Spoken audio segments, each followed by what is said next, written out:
Friends, कैसे हो आप लोग। उम्मीद करता हूँ आप और आपका परिवार बेहतर और बढ़िया होगा और सीटेट जुलाई 2024 की तैयारी आपकी बहुत अच्छे से चल रही होगी। इसी सीरीज़ में मैं लगातार वीडियो आपको दे रहा हूँ, चाहे वो ईवीएस की हो, चाहे एसएसटी की हो, चाहे सीडीपी की हो। इसी सीरीज़ में सीडीपी के 35 मोस्ट इम्पोर्टेंट क्वेश्चन देखेंगे जो कि एग्ज़ाम की दृष्टि से बहुत ही महत्वपूर्ण क्वेश्चन है। वीडियो को फुल वॉच करना है। चैनल पे अगर पहली बार आए हैं तो प्लीज़ चैनल को सब्सक्राइब करें एंड वीडियो को लाइक करें और कमेंट करके अपना सुझाव हम तक ज़रूर पहुंचाएं। शिक्षक भर्ती का ये निःशुल्क प्लेटफॉर्म है। किसी भाई या बहन से कोई पैसा नहीं लिया जाता है। यहाँ निःशुल्क पढ़ाया जाता है। पहला प्रश्न देखते हैं। पहले क्वेश्चन में क्या कहा जा रहा है। बाल विकास का अध्ययन क्षेत्र है। जो बाल विकास का अध्ययन क्षेत्र है वो किन किन बातों की बात करता है। बाल विकास की विभिन्न अवस्थाओं का अध्ययन, बिल्कुल ठीक बात है। वातावरण का बाल विकास पर पड़ने वाले प्रभावों का अध्ययन, बिल्कुल होता है। और व्यक्ति विभिन्नताओं का अध्ययन। आंसर क्या हो जाएगा। सारी स्टेटमेंट ठीक है, सारी बातें सही हैं, तो आंसर क्या हो जाएगा, डी हो जाएगा। नेक्स्ट क्वेश्चन देखते हैं। 2 नंबर क्वेश्चन में क्या पूछा जा रहा है। निम्नलिखित में से कौन सी विशेषता प्रतिभाशाली बच्चों की नहीं है। प्रतिभाशाली बच्चों की बात हो रही है। अगर मैं आपसे पूछूं कि प्रतिभाशाली बच्चों का आईक्यू लेवल कितना होता है तो आप कहेंगे सर 140 प्लस होता है। प्रतिभाशाली बच्चों का आईक्यू लेवल कितना होता है, 140 प्लस होता है। प्रतिभाशाली जो बच्चे होते हैं उनकी क्या विशेषता नहीं होती है वो आपको यहाँ बताना है। क्या विशेषता नहीं होती है, नहीं में आपको बताना है। उच्च आत्म क्षमता, ये तो बिल्कुल ठीक है। निम्न औसतीय मानसिक प्रतिक्रियाएं, ठीक है। अंतर्दृष्टि पूर्वक समस्याओं का समाधान, ये भी है। और उच्चतर श्रेणी की मानसिक प्रक्रियाएं, ये भी है। पर यह नहीं होगा, निम्न औसतीय मानसिक प्रक्रिया ये नहीं होगा। तो आंसर क्या हो जाएगा इसका, बी, क्योंकि किस में पूछा जा रहा है, नहीं में पूछा जा रहा है।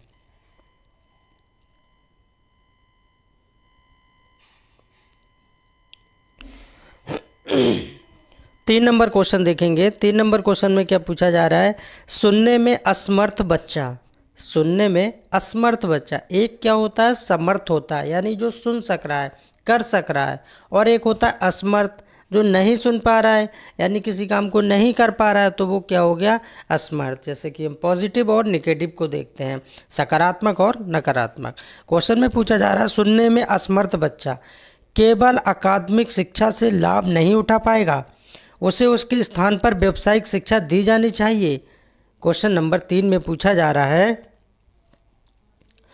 देखिए, नेगेटिव क्वेश्चन को हमें केवल की बात कर दी तो काट देना है, हमको पहले नेगेटिव को हटाना है।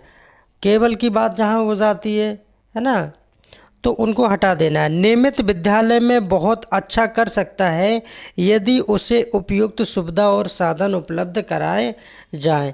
ये बहुत ही अच्छा आंसर लग रहा है, फिर भी सारे पढ़ लेते हैं। नियमित विद्यालय में अपनी सहपाठियों के समान सभी प्रदर्शन नहीं कर सकेगा। क्यों नहीं कर सकेगा, ये भी गलत है। श्रवण अक्षमता वाले बच्चों के विद्यालय में भी भेजा जाना चाहिए, नियमित विद्यालय में नहीं, ये बात भी गलत है। तो आंसर क्या हो जाएगा, सेकंड वाला बिल्कुल करेक्ट आंसर हो जाएगा। 4 नंबर क्वेश्चन देखेंगे। 4 नंबर क्वेश्चन में क्या पूछा जा रहा है। आकलन को उपयोगी और रोचक प्रक्रिया बनाने के लिए डॉट डॉट के प्रति सचेत होना चाहिए। किसके प्रति आकलन को उपयोगी बनाने के लिए सचेत होना चाहिए, क्वेश्चन में पूछा जा रहा है। 4 नंबर में विद्यार्थियों को बुद्धिमान या औसत विद्यार्थियों की उपाधि देना, शैक्षिक और सह शैक्षिक क्षेत्रों में विद्यार्थी के सीखने के बारे में जानकारी प्राप्त करने के लिए विविध तरीकों का प्रयोग करना। और सी में कहा जा रहा है प्रतिपुष्टि यानी कि जिसको इंग्लिश में फीडबैक बोलते हैं, देने के लिए तकनीकी भाषा का प्रयोग करना। और डी में कहा जा रहा है अलग अलग विद्यार्थियों से तुलना करना। तो आंसर क्या हो जाएगा, शैक्षिक और सह शैक्षिक क्षेत्रों में विद्यार्थी के सीखने के बारे में जानकारी प्राप्त करने के लिए विविध तरीकों का प्रयोग करना। सबसे बड़ा लंबा पॉजिटिव आंसर बी बिल्कुल करेक्ट आंसर हो जाएगा। 5 नंबर क्वेश्चन देखेंगे। श्रवण अक्षमता वाले बच्चों को पढ़ाने के लिए क्या उपयुक्त किया जाता है। श्रवण अक्षमता वाले बच्चों को, और ये इसमें बहुत सारे क्वेश्चन ऐसे हैं जो कि सीटेट में पूछे गए हैं, प्रीवियस ईयर के क्वेश्चन है। ये क्वेश्चन भी प्रीवियस ईयर का है, पूछा हुआ क्वेश्चन है। श्रवण अक्षमता वाले बच्चों को पढ़ाने के लिए क्या उपयुक्त किया जाता है? ब्रेल लिपि, सांकेतिक भाषा, यंत्र या उपरोक्त सभी। तो 5 का राइट आंसर क्या हो जाएगा? सांकेतिक भाषा की बात होती है, बी बिल्कुल राइट हो जाएगा, क्योंकि यंत्र की कोई बात नहीं है यहाँ पर और सारे हो नहीं सकते। 6 नंबर क्वेश्चन देखेंगे। 6 नंबर प्रश्न में क्या पूछा जा रहा है? आपकी कक्षा में एक लड़की की रुचि यानी इंटरेस्ट स्पोर्ट्स में है। आपकी कक्षा में एक लड़की है, एक गर्ल है, उसका जो इंटरेस्ट है वो किस में है? स्पोर्ट में है, और वह स्पोर्ट में अपने कैरियर को बढ़ावा चाहती है। अपने कैरियर को क्या करना चाहती है? बढ़ाना चाहती है। तो आप उसे क्या परामर्श देंगे? क्या परामर्श देंगे? लड़कियों का खेल जगत में कोई भविष्य नहीं। देखिए, नेगेटिव बात आ गई। क्या आपको ऐसा सोचना चाहिए? बिल्कुल नहीं, काट देना है, आंसर नहीं हो सकता। उसे अपनी आकांक्षा की पूर्ति हेतु कठोर परिश्रम करना चाहिए। कुछ हद तक ये सही हो सकता है, क्योंकि आप कठोर परिश्रम करेंगे तभी तो सफलता मिलेगी। अब जैसे फॉर एग्जांपल सीटेट का एग्ज़ाम देंगे आप, तो सीटेट के एग्ज़ाम में आपने सोच लिया चलो 8 घंटे की 10 घंटे की मैराथन देख लेंगे, बस अपना काम हो जाएगा। नहीं, डेली पढ़ना पड़ेगा, सिलेबस टू अकॉर्डिंग पढ़ना पड़ेगा, और तभी आप एक अच्छे नंबरों से पास हो पाएंगे। सी पढ़ लेते हैं, उसे सिर्फ पढ़ाई में ध्यान लगाने को कहेंगे। और डी में कहा जा रहा है लड़कियां खेल में भाग नहीं ले सकती। देखिए, डी भी नेगेटिव है, तो ए और डी में से आंसर नहीं हो सकता, बी और सी में से एक सेलेक्ट करना है। तो बी से अच्छा और कुछ नहीं हो सकता, बी आंसर इस प्रश्न का बिल्कुल करेक्ट हो जाएगा। 7 नंबर क्वेश्चन देखेंगे। एक प्रभावी शिक्षण कौशल की विशेषता है। एक प्रभावी शिक्षण कौशल की विशेषता क्या है? प्रभावशाली नियोजन, वांछनीय सूचनाएं प्रदान करना, भावी जीवन के मूल्यों की तैयारी, उपरोक्त सभी। तो 7 का राइट आंसर क्या हो जाएगा? सारे स्टेटमेंट ठीक है, यानी डी इस प्रश्न का राइट आंसर हो जाएगा। 8 नंबर क्वेश्चन देखेंगे। बच्चा किस प्रकार सीखता है? जो बच्चा होता है वो किस प्रकार सीखता है? बच्चा किस प्रकार सीखता है ये आपको बताना है। जो चाइल्ड होता है वो किस प्रकार सीखता है? पुस्तकें पढ़कर, परिचर्चा द्वारा, प्रश्न पूछकर, विभिन्न प्रकार से। किस प्रकार सीखता है? तो बच्चा एक प्रकार से नहीं, विभिन्न प्रकार से सीखता है, जैसे कि पढ़कर, सुनकर, देखकर और क्रिया कर कर। ये 4 बातें आपको विशेषकर याद रखना है। कभी कभी तो क्रम लगवाने को एग्जाम में आ जाता है कि बच्चा पढ़कर भी सुनता है, सीखता है, और सुनकर भी सीखता है, और देखकर भी सीखता है, और प्रैक्टिकली यानी क्रिया करके भी सीखता है। ये आपको याद रखना है। और प्लीज़ छोटी सी विनती है मेरी आपसे, वीडियो को लाइक ज़रूर कर दीजिए एंड चैनल को सब्सक्राइब कर लीजिए। 9 नंबर क्वेश्चन देखेंगे। कक्षा शिक्षण में पाठ प्रस्तावना सोपान सीखने के नियम पर आधारित है। किस नियम पर आधारित है कक्षा शिक्षण में पाठ प्रस्तावना? ये आपको बताना है। प्रभाव का नियम, सादृश्यता का नियम, तत्परता का नियम और साहचर्य का नियम। तो 9 का राइट आंसर क्या हो जाएगा? तत्परता का नियम। अच्छा, थांडाइक महोदय ने मुख्य नियम कितने दिए हैं? ये मैं बार बार आपको बताता हूँ, क्योंकि क्वेश्चन बार बार बनता है। 3 मुख्य नियम दिए हैं और 5 उन्होंने गौड़ नियम दिए हैं। प्रभाव का नियम दिया है, अभ्यास का नियम दिया है, तत्परता का नियम दिया है। कितने नियम दिए हैं? 3 नियम दिए हैं थांडाइक महोदय ने। 10 नंबर क्वेश्चन देखेंगे। धीमी अधिगम गति बालकों के लिए सर्वाधिक प्रभावी है। धीमी का मतलब क्या है? स्लो यानी हल्के। तो धीमी अधिगम गति बालकों के लिए सर्वाधिक प्रभावी है। व्याख्यान विधि, दृश्य श्रव्य विधि। दृश्य और श्रव्य का मतलब क्या होता है? दिखने और सुनने वाली विधि। चर्चा विधि यानी जिस पे हम बातें कर रहे हैं, और परावर्तित विधि। तो 10 का राइट आंसर क्या हो जाएगा? 10 का राइट आंसर सबसे बढ़िया और पॉजिटिव आंसर दृश्य श्रव्य विधि, देख के और सुन के हम जो विधि होती है वो धीमी अधिगम गति बालकों के लिए सर्वाधिक प्रभावी होती है। बी बिल्कुल राइट आंसर हो जाएगा। 11 नंबर क्वेश्चन देखेंगे। मूल प्रवृत्तियों को 14 प्रकार से किसने वर्गीकृत किया? मूल प्रवृत्तियाँ कितने प्रकार की कितनी हैं? तो 14 हैं। मूल प्रवृत्तियों को 14 प्रकार की। क्वेश्चन कई बार पूछा गया कि मूल प्रवृत्तियों की संख्या कितनी है? तो 14 है। किसके अनुसार है? तो मैकडूगल के अनुसार है। ये आपको याद रखना है। 11 का आंसर सी हो जाएगा। 12 नंबर क्वेश्चन देखेंगे। अधिगम में डॉट डॉट ने प्रभाव का नियम दिया है। अधिगम में प्रभाव का नियम किसने दिया है? पावलोव ने, स्किनर ने, वाटसन ने या थॉर्नडाइक महोदय ने? आंसर क्या हो जाएगा? प्रभाव का नियम किसने दिया है? मैंने अभी बताया, थॉर्नडाइक महोदय ने दिया है और ये मुख्य नियम के अंतर्गत आता है, ये आपको याद रखना है। 13 नंबर क्वेश्चन देखेंगे। प्रक्षेपणात्मक अधिगम संप्रदाय डॉट डॉट द्वारा दिया गया था। किसके द्वारा दिया गया था? टोलमैन के द्वारा, बंडूरा के द्वारा, थॉर्नडाइक के द्वारा या कोहलर के द्वारा? तो किसके द्वारा दिया गया था? बंडूरा के द्वारा ये दिया गया था, ये आपको याद रखना है, बंडूरा के द्वारा बताया गया था। बी बिल्कुल करेक्ट आंसर हो जाएगा। 14 नंबर क्वेश्चन देखेंगे। 14 नंबर क्वेश्चन में क्या पूछा जा रहा है? शिक्षा के 2 प्रमुख उद्देश्य क्या हैं? जो एजुकेशन है, किसकी बात हो रही है? एजुकेशन की बात हो रही है। एजुकेशन की बात हो रही है कि शिक्षा के 2 प्रमुख उद्देश्य क्या है? बालकों में विषयों का ज्ञान एवं उनका मानसिक विकास करना, विषयों का ज्ञान देना व परीक्षा के लिए तैयार करना। परीक्षा के लिए तैयार करना ऐसा भी नहीं है डायरेक्ट, विषयों का ज्ञान देना और उनका कंठस्थ करवाना, ये भी गलत है। विषयों का ज्ञान देना व व्यवहारिक कौशलों का विकास करना। आंसर क्या हो जाएगा? शिक्षा के 2 प्रमुख उद्देश्य में क्या हो जाएगा? बालकों में विषयों का ज्ञान और उनका मानसिक विकास करना। मानसिक विकास होगा तभी बच्चा कुछ अच्छा कर पाएगा।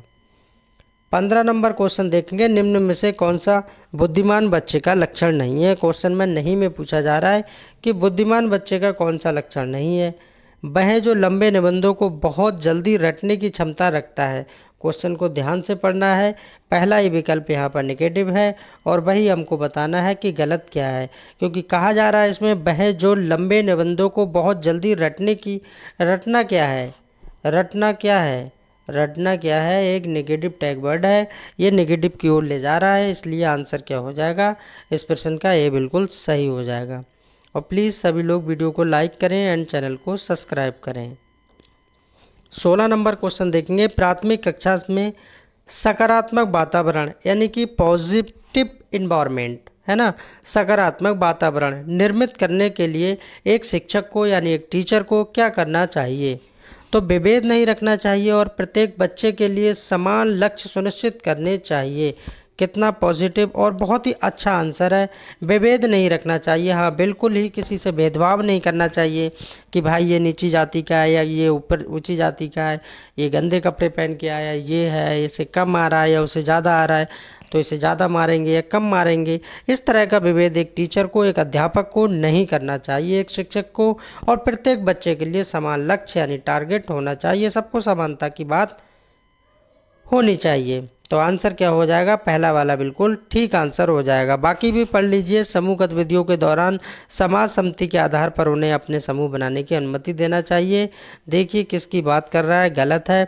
सकारात्मक अंत वाली कहानियाँ सुनानी चाहिए। सिर्फ और सिर्फ ओनली अगर आप पॉजिटिव स्टोरी सुनाएंगे तब भी काम नहीं चलेगा। सुबह प्रत्येक बच्चों का अभिवादन करना चाहिए, इससे भी काम नहीं चलता है। 17 नंबर क्वेश्चन देखेंगे। विद्यार्थियों के पोर्टफोलियो के लिए सामग्री का डॉट डॉट का चयन करते समय जरूर होना चाहिए। किसका? यहाँ पर लिखा है, टाइपिंग एरर है, होना चाहिए। अन्य शिक्षक, अन्य पहले वाले डॉट में यहाँ पर सही से भरना है। यहाँ की बात की जा रही तो यहाँ क्या अन्य आएगा, क्या आएगा यहाँ पर, और फिर दूसरे वाले डॉट में क्या आएगा? तो विद्यार्थियों के पोर्टफोलियो के लिए सामग्री डॉट डॉट का चयन करते समय जरूर होना चाहिए। अन्य शिक्षकों का और समावेशन का, विद्यार्थियों का समावेशन होना चाहिए, ये सबसे अच्छा आंसर है, विद्यार्थियों का समावेशन होना चाहिए। 18 नंबर क्वेश्चन देखेंगे। कक्षा 5 के न्यून दृष्टि वाले बच्चे को आप क्या कहेंगे? निम्न स्तर के कार्य के लिए माप करना उचित है यानी लो लेवल, और उसके दैनिक कार्य में माता पिता तथा मित्रों को सहायता करनी चाहिए, बी में कहा जा रहा है। और सी में कहा जा रहा है कक्षा में सामान्य रूप से बर्ताव करना चाहिए एवं ऑडियो सीडी के जरिए सहायता प्रदान करनी चाहिए। क्या आप ऐसा करेंगे? और डी में कहा जा रहा है कक्षा में विशेष बर्ताव करना चाहिए। तो सबसे अच्छा आंसर हो जाएगा कक्षा में सामान्य रूप से बर्ताव करना चाहिए, बिल्कुल, एवं ऑडियो सीडी के जरिए सहायता प्रदान की जाए। एक क्या होता है? एक होता है ऑडियो। आप सभी लोग जानते होंगे ऑडियो का मतलब क्या होता है, वीडियो का मतलब क्या होता है। वीडियो में क्या है, हम कोई भी वीडियो देखते हैं, फिल्म है, कहानी है, कुछ भी सही, तो उसमें हमको चित्र भी मिलते हैं देखने को, प्लस आवाज़ भी होती है।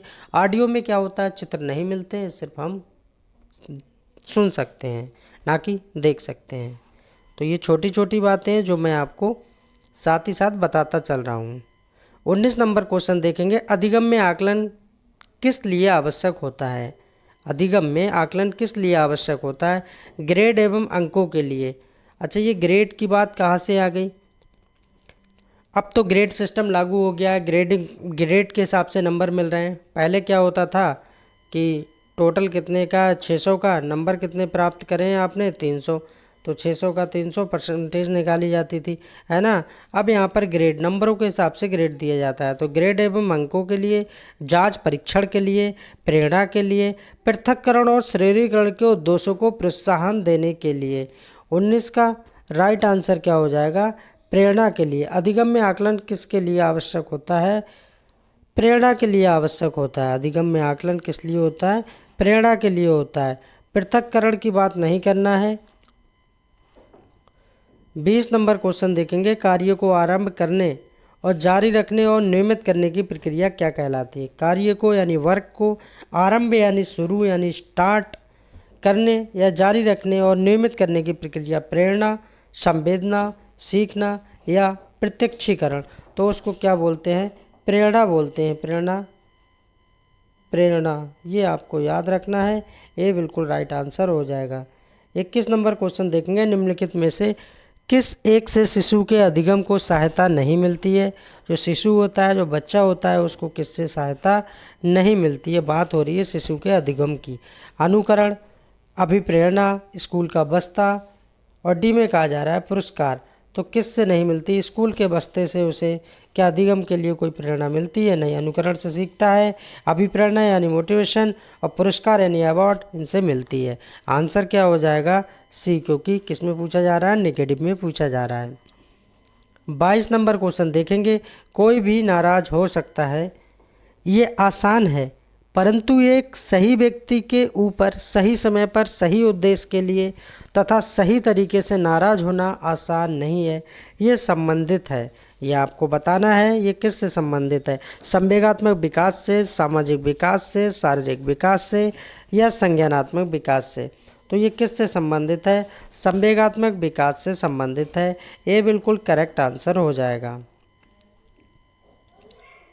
23 नंबर क्वेश्चन देखेंगे, 23, जब अध्यापक एक छात्र को सफलता का एहसास कराता है, जब अध्यापक यानी टीचर एक छात्र यानी स्टूडेंट को सफलता का यानी सक्सेस का एहसास कराता है, तो वह उपयोग कर रहा होता है, किसका उपयोग कर रहा होता है, तत्परता के नियम का, अभ्यास के नियम का, प्रभाव के नियम का, या मानसिक तत्परता के नियम का। तो प्रभाव के नियम की बात हो रही है, और प्रभाव का नियम किसने दिया है, तो प्रभाव का नियम, तत्परता का नियम, अभ्यास का नियम, बार बार बता रहा हूँ ताकि चीज़ें दिमाग में सेट हो जाए कि यह थार्नडाइक महोदय के मुख्य नियम के अंतर्गत आता है। 24 नंबर क्वेश्चन देखेंगे, आपकी कक्षा के कुछ छात्र अति मेधावी हैं, मेधावी मतलब बढ़िया हैं, पढ़ाई लिखाई में अच्छे हैं। आपकी कक्षा के कुछ छात्र अति मेधावी हैं, आप उन्हें किस प्रकार पढ़ाएंगे, किस प्रकार आप उनको पढ़ाएंगे, किस प्रकार आप शिक्षा देंगे। अगर आप टीचर हैं, आप शिक्षक या शिक्षिका हैं, तो कक्षा के साथ देंगे, या उच्च कक्षा के साथ देंगे, या समृद्धिकरण कार्यक्रमों के द्वारा देंगे, या जब वे चाहें तब शिक्षा देंगे, आप क्या करेंगे। तो समृद्धिकरण कार्यक्रमों के द्वारा शिक्षा देंगे, सी बिल्कुल अच्छा आंसर और पॉजिटिव आंसर है। 25 नंबर देखते हैं, 25 नंबर, ग्राम शिक्षा समिति का गठन कौन करता है। ग्राम शिक्षा समिति का गठन कौन करता है, ये आपको बताना है। ग्राम पंचायतें और विद्यालय प्रशासन दोनों करते हैं ग्राम शिक्षा समिति, या विद्यालय प्रशासन या बेसिक शिक्षा अधिकारी। तो 25 का राइट आंसर क्या हो जाएगा, ग्राम पंचायतों का ये काम होता है कि ग्राम शिक्षा समिति का गठन करना। 26 नंबर क्वेश्चन देखेंगे, किस मनोवैज्ञानिक ने सीखने की सामग्री के रूप में निरर्थक शब्दों का प्रयोग किया है। विलियम जेम्स, स्किनर, एबिंगहॉस और बार्टलेट। तो 26 का राइट आंसर क्या हो जाएगा, एबिंगहॉस को याद रखना है, एबिंगहॉस। सी बिल्कुल करेक्ट आंसर हो जाएगा। 27 नंबर देखते हैं। 27 नंबर, यदि पूर्व ज्ञान व अनुभव नए प्रकार के सीखने में सहायता करते हैं तो उसे क्या कहते हैं? नकारात्मक प्रशिक्षण स्थानांतरण। नकारात्मक मतलब नेगेटिव, प्रशिक्षण मतलब ट्रेनिंग, स्थानांतरण मतलब ट्रांसफर। क्या ये होगा? सकारात्मक प्रशिक्षण स्थानांतरण। सकारात्मक मतलब पॉजिटिव, प्रशिक्षण मतलब ट्रेनिंग, स्थानांतरण मतलब ट्रांसफर। प्रशिक्षण, स्थानांतरण या सीखना। तो 27 का राइट आंसर क्या हो जाएगा? पॉजिटिव लेना है, यानी पॉजिटिव को क्या बोलते हैं? सकारात्मक बोलते हैं। तो सकारात्मक प्रशिक्षण स्थानांतरण को ध्यान रखना है, यदि पूर्व ज्ञान व अनुभव नए प्रकार के सीखने में सहायता करता है तब। 28 नंबर क्वेश्चन देखेंगे। अध्यापक का कौन सा कार्य उपर्युक्त अधिगम वातावरण बनाने में मदद नहीं करता है? क्वेश्चन को सही से पढ़ना है कि पॉजिटिव में पूछ रहा है या नेगेटिव में पूछ रहा है। तो नहीं में पूछ रहा है, 28 को पढ़ना है। बच्चों को सुरक्षा का भाव देना, बिल्कुल ठीक है, ये तो पॉजिटिव में चला जाएगा, हमें तो नेगेटिव में लेना है। बच्चों को स्वतंत्रता का भाव देना, बिल्कुल सही बात है, बच्चों को आज़ादी देना तभी तो वो पढ़ पाएंगे, ये थोड़ी कि बंदिश बना के रख ली। बच्चों को अन्य बच्चों की आलोचना करने देना, ये बात गलत है, आलोचना नहीं कर सकते, बच्चों को निर्भय बनाना, ये भी ठीक है। सी आंसर इसका करेक्ट आंसर हो जाएगा 28 का। 28 का सी बिल्कुल ठीक हो जाएगा क्योंकि नेगेटिव पूछा जा रहा है। 29 नंबर क्वेश्चन देखेंगे। सहानुभूति कौशल में व्यक्ति क्या करता है? जो सहानुभूति कौशल होता है, दूसरों की परेशानियों को समझता है। कहते हैं मैं तुम्हारे प्रति सहानुभूति बरत रहा हूँ, है ना, तो दूसरों की परेशानियों को समझता है, तो बिल्कुल पहला ही इसका सही हो जाएगा, क्योंकि दूसरों की परेशानियों को समझना ही सहानुभूति है। तो ए 29 का बिल्कुल करेक्ट हो जाएगा। बाकी पढ़ सकते हो। दूसरों को पसंद करता है, दूसरों की इच्छा अनुसार कार्य करता है, हमेशा भ्रम में रहता है, ये गलत, ये गलत, ये भी गलत। पहला वाला बिल्कुल सही हो जाएगा। 30 नंबर क्वेश्चन देखते हैं। पुरस्कार किस प्रकार की अभिप्रेरणा है? पुरस्कार यानी अवार्ड जो होता है किस प्रकार की अभिप्रेरणा है, ये आपको बताना है। धनात्मक एवं प्रत्यक्ष।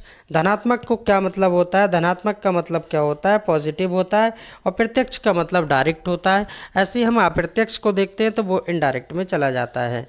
और ऋणात्मक मतलब माइनस होता है, यानी नेगेटिव होता है। तो पुरस्कार किस प्रकार की अभिप्रेरणा है, इससे आप दिमाग लगा सकते हैं। धनात्मक एवं प्रत्यक्ष, यानी कि पॉजिटिव और डायरेक्ट, ये आपको याद रखना है। 30 का ए बिल्कुल करेक्ट आंसर हो जाएगा। 31 नंबर क्वेश्चन देखेंगे। संज्ञानात्मक संपत्ति का न्यूनतम स्तर है। न्यूनतम मतलब लो लेवल है। क्या है? लो लेवल है। लो लेवल आपको बताना है। ज्ञान, बोध, अनुप्रयोग या विश्लेषण। तो 31 का राइट आंसर क्या हो जाएगा? ज्ञान। 32 नंबर क्वेश्चन देखेंगे। निम्नलिखित में से कौन सा एक प्रेरक है? प्रेरक बताना है कि प्रेरक कौन सा है। आत्मगौरव यानी सेल्फ प्राइड, प्रेम यानी लव, भूख यानी हंगर, प्यास यानी थ्रिस्ट। तो 32 का राइट आंसर क्या हो जाएगा? आत्मगौरव यानी सेल्फ प्राइड। ये आपको याद रखना है। 32 का ये बिल्कुल करेक्ट आंसर हो जाएगा। 33 नंबर क्वेश्चन देखेंगे। अलग ढंग से कार्य करने तथा नए तरीकों का इस्तेमाल करने की योग्यता क्या कहलाती है? अलग ढंग से, तो सृजनात्मकता यानी क्रिएटिविटी, व्यक्तित्व विकास, नवीनता या जागरूकता। तो 33 का राइट आंसर क्या हो जाएगा? सृजनात्मकता, है ना। कहते हैं क्रिएटिविटी बहुत अच्छी है भाई, बहुत अच्छे से काम किया, अलग ढंग से कार्य करना। और इस वीडियो का सेकंड लास्ट क्वेश्चन है ये। सीखने के प्रयास एवं त्रुटि सिद्धांत का प्रतिपादन किसने किया है? सीखने के प्रयास एवं त्रुटि सिद्धांत का प्रतिपादन किसने किया है? सीडीपी चैप्टर के अंतर्गत। इस क्वेश्चन को बहुत बार पूछा गया है, रिपीटेड क्वेश्चन है और बढ़िया क्वेश्चन है, बार बार इस क्वेश्चन को पूछा जाता है। तो 34 का राइट आंसर क्या हो जाएगा? 34 का थॉर्नडाइक महोदय ने। प्रयास एवं त्रुटि का सिद्धांत किसने दिया है? थॉर्नडाइक महोदय ने दिया है।